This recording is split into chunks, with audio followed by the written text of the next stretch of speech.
La semana pasada, les pude enseñar algunos cambios que sufrió la versión japonesa de GTA San Andreas, que salió al mercado en el año 2007 para la PS2.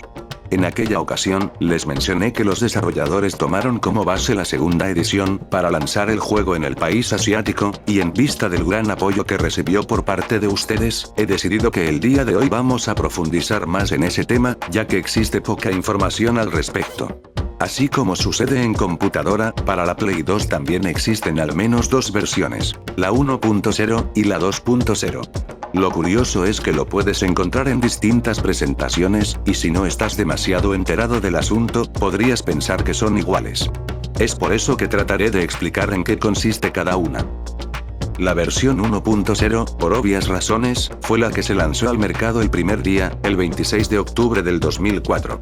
Salió a la venta con una clasificación de edad, que era para mayores de 17 años, pero con el descubrimiento del hot coffee, empezó a ser llamada como la versión para solo adultos.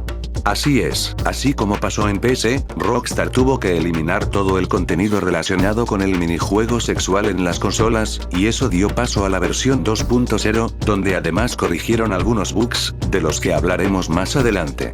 Esta se utiliza en los discos de la edición especial, la edición de grandes éxitos, o también conocida en el Reino Unido como edición platino, y la que viene con las dos entregas anteriores a GTA SA. En general, el único disco que trae algo diferente, entre comillas, es la edición especial, pues además del juego, incluye un video conocido como la introducción, en el que se narran hechos previos a la llegada de CJ a Los Santos, y donde podemos ver a detalle cómo ocurrió el asesinato de la madre de los Johnson.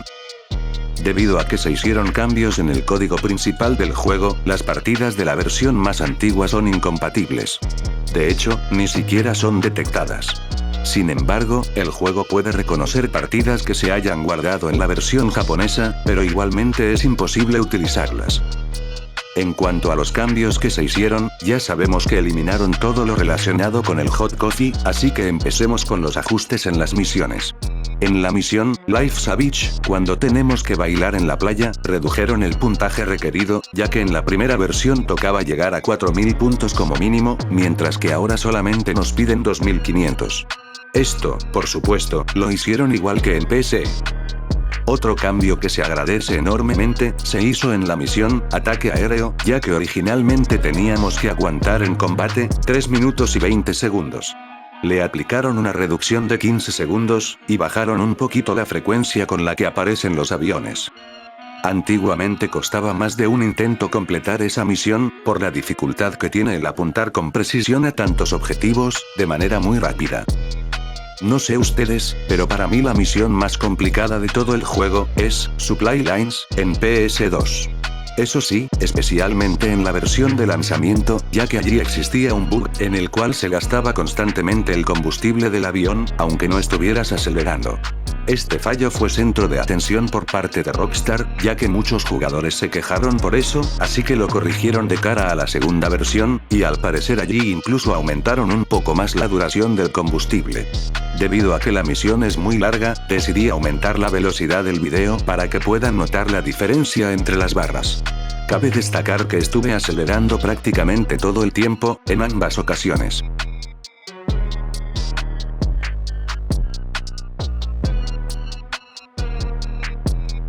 Por otro lado, el nombre de la emisora, CSR, recibió un ajuste menor. Al principio, la frecuencia de sintonización era 103.2, y después quedó como 103.9, como en PC. Eso sí, aquí no actualizaron la textura del logo, por lo que no encaja. El siguiente error que arreglaron, probablemente ya lo conozcan, porque lo mostré en el video de la versión japonesa. Aún así, para todos aquellos que me ven por primera vez, aquí se los explico. En la versión de lanzamiento, existía un taller de pintura en Las Venturas, que no estaba marcado en el mapa, y era medianamente funcional, ya que cuando entrabas a este con un auto, la cámara no reaccionaba correctamente, y tenía una parte del suelo que no era sólida, por lo cual podías caer en el inframundo. Uno de los tantos detalles, que se les pasó por alto a los desarrolladores, fue señalar la ubicación del plugin Bell, que está por los lados de Market. Algo curioso es que al abrir el mapa, en la versión 1.0 muestra que está por el sector de Vinewood, mientras que en la 2.0, sí da el nombre del sector correctamente. El último fallo de programación que corrigieron, tiene que ver con la posibilidad de jugar billar. Resulta que en la versión de lanzamiento, si por alguna razón le apuntas al bartender, o incluso con cualquier peatón que encuentres en el interior, ocurre que, una vez salgas, ya no podrás jugar nunca más billar en esa partida, en caso de que la guardes. Como pueden ver, siempre aparecerán con las manos arriba. Y aquí, dando vueltas alrededor de la mesa, no me aparece la opción para jugar. En cambio, en la versión más reciente de PS2, ya no sucede. Si alcanzan a notar un reflejo extraño en esta ocasión, es por problemas del emulador que solamente ocurren con la 2.0. Si me lo preguntan, lo más parecido que existe en PC, con relación a este bug, es el glitch del baloncesto, que ocurre cuando guardas partida en la mansión de Madoc.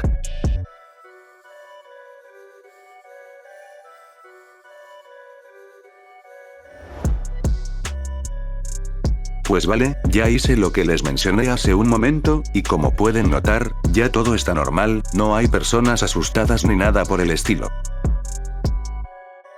Por último, deben saber que el GTA San Andreas de PS4, ejecuta una versión emulada de la PS2. Al parecer, allí también se utiliza la que tiene las correcciones mencionadas durante este video, y la única diferencia en sí, es que supuestamente eliminaron las canciones que perdieron las licencias, como pasa en Steam, Android, PS3, y Xbox 360. De este dato no estoy 100% seguro, ya que no tengo la consola, así que me gustaría confirmarlo con ustedes. En caso de que me equivoque, háganmelo saber en los comentarios por favor. Pues bueno gente, eso ha sido todo, espero que de verdad les haya gustado este video, y si fue así, solo les pido que por favor me ayuden compartiéndolo con sus amigos y conocidos, para que pueda llegar a más personas, y así pueda traerles más y mejor contenido al canal. Recuerden suscribirse y activar la campanita si todavía no lo hacen, así como también seguirme en mis redes sociales, los links estarán en la descripción. No siendo más por mi parte, les mando un saludo, y espero verlos en unos cuantos días con más.